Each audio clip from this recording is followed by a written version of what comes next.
ಭೂಮ್ಯಾಕಾಶಗಳನ್ನು ನಿರ್ಮಿಸಿದ ಯೆಹೋವನಿಂದಲೇ ನನ್ನ ಸಹಾಯವು ಬರುತ್ತದೆ.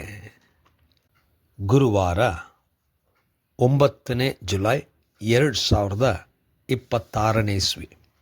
ಈ ದಿನದ ವಾಕ್ಯ ಧ್ಯಾನಕ್ಕಾಗಿ ನಾನು ಆರಿಸಿಕೊಂಡಂಥ ವೇದ ಭಾಗವು ಯೆರೆಮೀಯನ ಪ್ರವಾದನಾ ಗ್ರಂಥ 7ನೇ ಅಧ್ಯಾಯದ 10ನೇ ವಚನ. ನನ್ನ ಹೆಸರುಗೊಂಡಿರುವ ಈ ಆಲಯಕ್ಕೆ ಬಂದು ನನ್ನ ಸನ್ನಿಧಿಯಲ್ಲಿ ನಿಂತು ನಮಗೆ ಪರಿಹಾರವಾಯಿತು ಎಂದು ಹೇಳಿ ಈ ಎಲ್ಲ ಅಸಹ್ಯ ಕಾರ್ಯಗಳನ್ನು ಇನ್ನೂ ನಡೆಸುವುದಕ್ಕೆ ಅವಕಾಶ ಮಾಡಿಕೊಳ್ಳುವಿರೋ ಎಂಬುವಂಥದ್ದೇ. ಕರ್ತನಲ್ಲಿ ಪ್ರೀತಿಯುಳ್ಳ ದೇವಜನರೇ, ಶುಭೋದಯ. ದೇವರು ದುಷ್ಟರನ್ನು ವಿರೋಧಿಸಿ ಅವರು ತಿರುಗಿಕೊಳ್ಳಬೇಕೆಂಬುದಾಗಿ ಹೇಳುವುದು. ಕರ್ತನಲ್ಲಿ ಪ್ರಿಯರೇ, ಈ ವಾಕ್ಯ ಧ್ಯಾನ ಮಾಡೋಣ. ಈ ದಿನದ ವಾಕ್ಯ ಧ್ಯಾನದ ಶೀರ್ಷಿಕೆ ನ್ಯಾಯವನ್ನು ಆಚರಿಸಿ ಕರುಣೆಯಲ್ಲಿ ಇರು.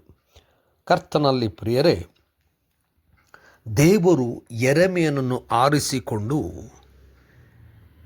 ತನ್ನ ಜನರು ಮಾಡುವಂಥ ಎಲ್ಲ ದುಷ್ಟ ಕಾರ್ಯವನ್ನು ಅವರ ಮುಂದೆ ಹೇಳಿ, ಅವರು ಅದರಿಂದ ತಿರುಗಿಕೊಂಡರೆ, ಅದನ್ನು ನಿಲ್ಲಿಸಿದರೆ, ನ್ಯಾಯವನ್ನು ಆಚರಿಸಿದರೆ, ಕರುಣೆಯಿಂದ ಮತ್ತೊಬ್ಬರನ್ನು ನೋಡುವುದಾದರೆ ದೇವರು ಅವರನ್ನು ಆ ಸ್ಥಳದಲ್ಲಿ ಇರುವುದಕ್ಕೆ ಅವಕಾಶ ಮಾಡುತ್ತಾನೆ.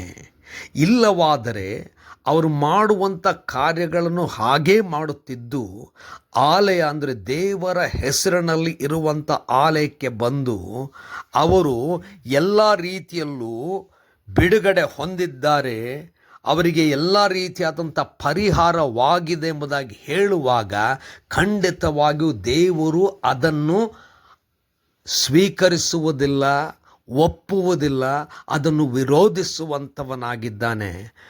ಯೆರೆಮೀಯನ ಮೂಲಕವಾಗಿ ಸಿಲೋವದಲ್ಲಿದ್ದಂಥ ಪರಿಸ್ಥಿತಿ, ಯಾವ ರೀತಿಯಲ್ಲಿ ಜನರು ಅವರ ವಿರುದ್ಧವಾಗಿ ಹೋದಾಗ ಅದನ್ನು ಯಾವ ಸ್ಥಿತಿಗೆ ನಡೆಸಿದನು ಎಂಬುದಾಗಿ ನೆನಪು ಮಾಡಿಕೊಳ್ಳುವಾಗೆ ಹೇಳ್ತಾ ಇದ್ದಾನೆ.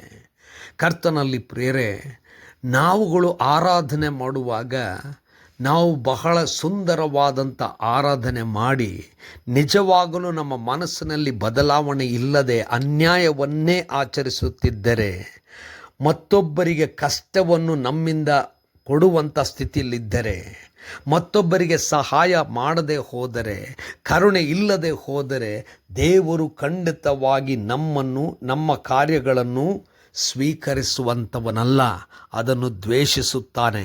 ಅದಕ್ಕೆ ನಾವು ಯಥಾರ್ಥವಾಗಿ ನಮ್ಮ ಆರಾಧನೆ ದೇವರಿಗೆ ಸಲ್ಲಬೇಕಾದರೆ ನಾವು ನಮ್ಮನ್ನು ಬದಲಾಯಿಸಿಕೊಂಡು ನ್ಯಾಯವಾದ ರೀತಿಯಲ್ಲಿ ಜೀವಿಸಿ ಕರುಣೆಯಿಂದ ಮತ್ತೊಬ್ಬರನ್ನು ನೋಡುವಾಗ ಮಾತ್ರ ನಮ್ಮ ಆರಾಧನೆಯನ್ನು ದೇವರು ಸ್ವೀಕರಿಸ್ತಾನೆ. ಕರ್ತನೇ, ದಯಮಯ ಸ್ವಾಮಿ, ನಮ್ಮಲ್ಲಿರುವಂಥ ಎಲ್ಲ ದುಷ್ಟತನವನ್ನು ತೆಗೆದುಹಾಕಿ ಒಳ್ಳೆಯದನ್ನು ನಮ್ಮಲ್ಲಿ ಇರಿಸು. ನಿನ್ನನ್ನು ಮಹಿಮೆ ಪಡಿಸುವ ಹಾಗೆ ನಡೆಸು. ಯೇಸುವಿನ ನಾಮದಲ್ಲಿ ಪ್ರಾರ್ಥನೆ ಬೇಡಿದೆವು ತಂದೆಯೇ, ಆಮೆನ್.